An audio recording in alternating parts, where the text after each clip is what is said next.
I joined the wilderness program in the Rockies to prove something. To my father, to myself, to anyone who had ever thought I was soft. My father, a man who valued toughness over tenderness, had scoffed when I told him about the trip. You? Alone in the mountains, he chuckled, shaking his head. Good luck with that. So here I was, boots pinching, shoulders aching under the weight of my pack, following a group of strangers through the untamed wilderness, trying not to look like the city boy I so clearly was. The instructor, Liam, was impossible to ignore. He moved like he belonged to this place, his every step efficient, his body honed for survival. He barked orders with a low, authoritative voice that made the other campers straighten instinctively. But his eyes, dark, observant, piercing, held something else beneath all that discipline. We clashed almost immediately. That knot wouldn't hold in a stiff breeze, he said on the second day, nudging my attempt at securing a rope, let alone in a storm. I gritted my teeth, embarrassed. Not all of us grew up trapping bears and wrestling elk. His mouth quirked, just slightly. You think that's what I do? Wrestle elk? Wouldn't put it past you. He held my gaze for a moment, something unreadable flickering there, before he reached out and effortlessly retied the knot with one hand. Try again, he said, softer this time. The storm. It was the storm that changed things. We had been repairing some torn gear when the downpour started, sudden, vicious, drenching us in seconds. The others scrambled for shelter, but Liam and I were too far from camp. We took cover in a small overhang, our bodies packed close in the confined space, our breath rising in the cool air. The rain pounded against the rock, a relentless white noise. I was shivering, my wet clothes clinging to my skin. Liam noticed. You need to get out of those, he said, pulling his own soaked shirt off. His skin was all hard lines and scars, the kind of body forged by discipline and hardship. I hesitated. Are you serious? He gave me a look. Hypothermia is serious. Come on, city boy. I peeled off my shirt, feeling absurdly exposed. His eyes flicked over me, then away, too fast. We sat there, pressed shoulder to shoulder, my heart thudding louder than the rain. I could feel the heat of him, the quiet tension in his frame. You ever been out in a storm like this? He asked, voice quieter than usual. No, I paused, scared. I thought about lying. Instead, I said, a little. He exhaled a small laugh. Good. Means you're smart. His arm brushed mine, deliberate this time. Neither of us moved away. Lost. The rockslide separated us from the others 2 days later. One moment we were hiking along a ridge, the next, the ground shook, and Liam shoved me hard just as the world seemed to collapse. When the dust cleared, we were alone. Ethan. His voice was sharp, urgent. Are you hurt? I coughed, shaking debris from my hair. No. What the hell was that? Rockslide. We need to find another way back. We spent 3 days wandering, conserving supplies, relying on Liam's skill to find shelter and food. The exhaustion chipped away at our defenses, and with no one else around, our carefully maintained distance began to crumble. By the second night, the cold was unbearable. The temperature plummeted as we huddled inside a narrow cave, the fire we built barely enough to keep the frost at bay.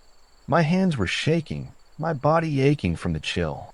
We need to share warmth, Liam said, his voice tight, almost reluctant. I stared at him, hesitating. What? It's survival, Ethan. Come here. He pulled off his outer layers, and I did the same, my breath hitching as I scooted closer. His body was solid, radiating heat, and when his arms wrapped around me, I stiffened before slowly relaxing into the warmth. His heartbeat was steady against my back, his breath warm against my neck. Better, he murmured. I swallowed hard. Yeah. For a long time, we stayed like that, his grip firm but not demanding. I felt safe, a foreign but welcome sensation. I turned slightly, shifting, so I could see his face in the dim firelight. His eyes met mine, dark and searching. You're still shaking, he murmured. Not from the cold. I admitted before I could stop myself. A beat of silence. Then, slowly, cautiously, he reached up and touched my face, his fingers trailing lightly over my cheekbone. Ethan. I wasn't sure who moved first. Maybe it was both of us, drawn together by something neither of us wanted to name. Our lips met, hesitant at first, then urgent, desperate. He tasted like smoke and rain, like something I'd been craving without realizing it. His hand slid over my back, pulling me closer, and I let myself sink into him, into this moment where nothing else existed but the heat between us. When we pulled apart, he rested his forehead against mine. This can't. I know. His hands were a paradox, rough as tree bark yet precise as a surgeon's. The first time they grazed my wrist while adjusting my grip on the flint, it felt like being scraped by a wildfire. I flinched, not from pain, but from the shock of wanting more. Later, in the cave, those same hands mapped my skin with a hesitancy that betrayed his calm. Calluses snagged on the fabric of my shirt as he pushed it up, leaving faint pink trails in their wake.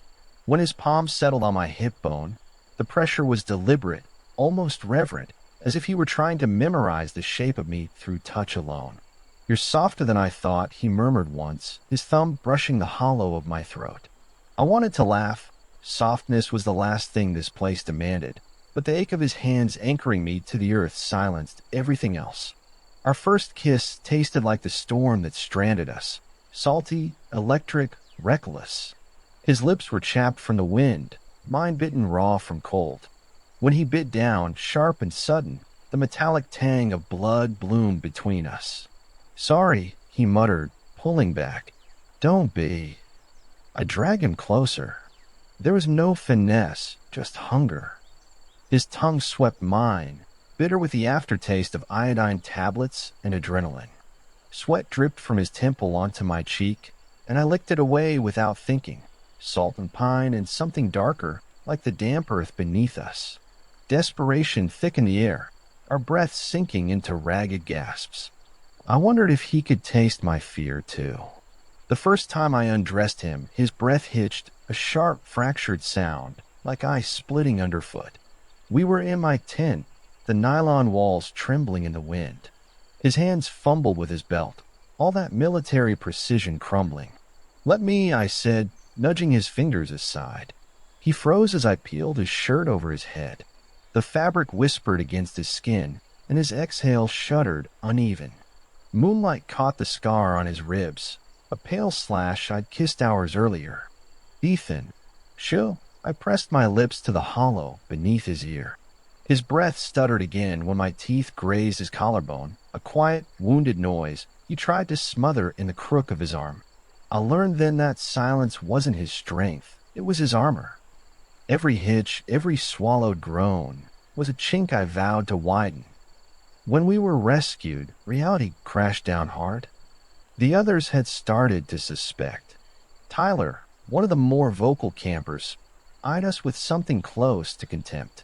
What happened out there? He asked one night, voice laced with something ugly. You two seem pretty cozy. Liam's posture stiffened. Drop it. Tyler smirked. Just sing. You spend that much time alone with another guy, lines start to blur.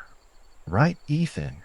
I felt a sharp anger rise in me, but Liam's hand brushed mine, a silent warning.